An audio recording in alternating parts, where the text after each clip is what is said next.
Welcome class 8th. We were reading chapter Weavers, Iron Smelters and Factory Owners. Today we are going to read it further. Abundant furnaces in villages. Production of wood steel required a highly specialized technique of refining iron. इसमें हमें writer ये बताना चाहते हैं कि would steel बनाने के लिए एक बड़ी हाई स्पेशलाइज्ड टेक्निक बनानी मतलब चाहिए होती थी, लेकिन आयरन स्मेल्टिंग इंडिया में extremely common till the end of 19th century, बड़ा ही कॉमन काम था. Bihar and central India in particular every district had smelters that used local deposits of ore to produce iron, which was widely used for manufacture of implements and tools of daily use. वो कह रहे हैं कि बिहार और central India में हर एक district में जो था वो आयरन ओर के डिपॉजिट्स थे, तो वहाँ पर जो है स्मेल्टर्स यूज़ करते थे डिफरेंट काइंड ऑफ इम्प्लीमेंट्स को बनाने के लिए. Furnaces were most often built of clay and sun-dried bricks. Furnaces क्या होती हैं? भट्टियाँ जिनमें कि वो आयरन ओर को पकाया जाता था. The smelting was done by men while women worked the bellows pumping air that kept charcoal burning. Bellows का क्या मीनिंग होता है? डिवाइस और equipment that can pump air. कि जो मैन होते थे मतलब स्मेल्टिंग जो होती थी वो मेन द्वारा की जाती थी, लेकिन विमेन का काम होता था कि वो किसी तरीके से मतलब बेलोज का काम करें जिससे कि हवा से चारकोल जलता रहे. वुमेन का ये काम होता था. By the late 19th century however the craft of iron smelting was in decline. Late 19th century में जो क्राफ्ट था आयरन स्मेल्टिंग का वो कम होता चला गया इंडिया में, और गाँवों में जितने भी फर्नेसेस थे वो अब यूजफुल नहीं रहे. तो ऐसा क्यों हुआ? सबसे पहला रीज़न था न्यू फॉरेस्ट लॉज. जो नए फॉरेस्ट लॉज ने ब्रिटिशर्स ने बनाए थे उसके कारण फर्नेसेस बंद हो गए थे. क्यों? क्योंकि आयरन स्मेल्टर्स को वुड चाहिए होती थी चारकोल के लिए. तो जब फॉरेस्ट लॉज बन गए थे तो जो लोग थे वो जंगलों से लकड़ियाँ नहीं ला सकते थे, तो वो एंटर नहीं कर सकते थे collected would, but they could not sustain their occupation on the basis for long. मतलब वो अपना ऑक्यूपेशन इस कारण चला नहीं पाए. बहुतों ने अपना क्राफ्ट जो था वो गिव अप कर दिया और अपना लाइवलीहुड के और तरीके ढूंढ लिए. कुछ एरियाज़ में गवर्नमेंट ने एक्सेस की थी फॉरेस्ट में कि लकड़ी ला सकते हैं, लेकिन आयरन स्मेल्टर्स को बहुत ज़्यादा हैवी टैक्स पे करना पड़ रहा था फॉरेस्ट डिपार्टमेंट को. तो इससे क्या था, उनकी इनकम कम हो रही थी, तो उन्होंने बंद कर दिया ये काम भी. Moreover by the late 19th century iron and steel was being imported from Britain. Britain से लाया जाने लगी आयरन एंड स्टील जो थी. आयरन स्मिथ्स जो थे इंडिया में वो इम्पोर्ट करने लगे यूटेंसिल्स और इम्प्लीमेंट्स के लिए आयरन. तो इससे क्या होने लगा, डिमांड जो थी आयरन स्मेल्टर्स की, जो आयरन स्मेल्टर्स आयरन बनाते थे उसकी डिमांड बहुत कम हो गई. और अर्ली 20th सेंचुरी में आर्टिसंस जो थे आयरन एंड स्टील मतलब उनको बहुत ज़्यादा कंपटीशन फेस करना पड़ा. The year was 1904. अप्रैल का मंथ था. चार्ल्स वेल्ट जो थे एक अमेरिकन जियोलॉजिस्ट और दोराबजी टाटा जो थे जमशेदजी टाटा के एल्डेस्ट जो बेटे थे, वो छत्तीसगढ़ जा रहे थे आयरन और डिपॉजिट्स के सर्च में. They had spent many months on costly venture looking for sources of good iron ore to set up a modern iron and steel plant in India.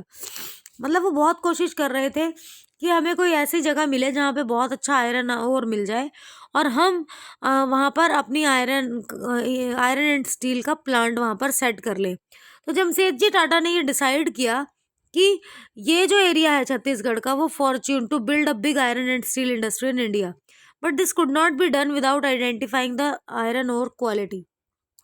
उन्होंने सोचा कि ये एरिया बहुत अच्छा है, लेकिन सबसे पहले आयरन ओर की क्वालिटी चेक की जाए. एक दिन बाद after travelling for many hours in forest, belt and Dorabji came upon a small village, found a group of man and women carrying basket loads of iron. उनको मिले बहुत सारे लोग जो बास्केट लोड लेके जा रहे थे आयरन ओर के, और इन लोगों को अगारियाज कहा जाता था. जब उनसे पूछा कि उनको आयरन ओर मिला कहाँ से, तो Agarias pointed to a hill in the distance. Weld and Dorabji reached the hill after an exhausting trek through dense forest. मतलब घने जंगलों से होते हुए वहाँ पहुँचे जहाँ पे उनको अगारियास ने बताया था कि हम यहाँ से आयरन ओर लाए हैं. On exploring the hill, geologists declared that they had at last found what they have been looking for. Rajhara hills जो थी वो फाइनेस्ट ओर्स के लिए जानी जाती थी हैं वर्ल्ड में। तो यहाँ पे जमशेद दोराबजी टाटा और जो वेल्ड थे उनको लगा कि ये वो एरिया है जिसको हम इतने दिनों से ढूंढ रहे थे। लेकिन प्रॉब्लम क्या थी, एक प्रॉब्लम थी, ये जो रीजन था ये ड्राई था और पानी जो है किसी भी फैक्ट्री को चलाने के लिए बहुत ज़्यादा नेसेसरी था। तो टाटास जो थे उन्होंने कंटिन्यू किया कि और सूटेबल प्लेस देखी जाए फैक्ट्री के लिए। तो अगारियाज ने हेल्प की कि आयरन ओर जो है वो उन्हीं के मतलब हेल्प से भिलाई स्टील प्लांट में आयरन ओर जो था वो पहुंचाया जाने लगा। कुछ सालों बाद एक लार्ज एरिया जो था फॉरेस्ट का वो क्लियर किया सुबर्णरेखा रिवर के किनारे पर, और वहां पर एक जमशेदपुर में एक फैक्ट्री लगाई गई।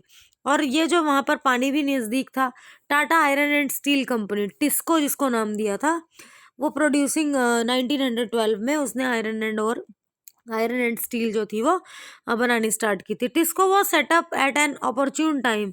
All through the late 19th century India was importing steel that was manufactured in Britain. मतलब इम्पोर्ट जो कर रही थी इंडिया उस टाइम पे टिस्को सेट हुई क्योंकि इम्पोर्ट कर रहे थे इंडिया वाले।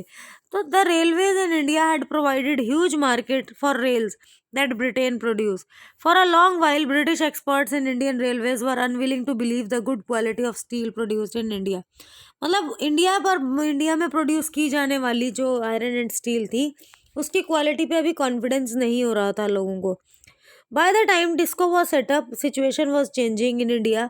The first world war broke out. First world war हुई तो जो ब्रिटेन में स्टील से इम्पोर्ट हो रही थी उसकी डिमांड जो थी यूरोप में बढ़ गई।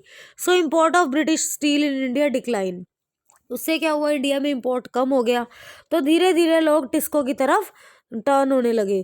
तो as the war dragged for several years, बहुत सालों तक चलने के कारण TISCO had produce shells and carriages for wheels of for war. मतलब टिस्को ने वॉर के लिए भी सामान बनाना शुरू कर दिया।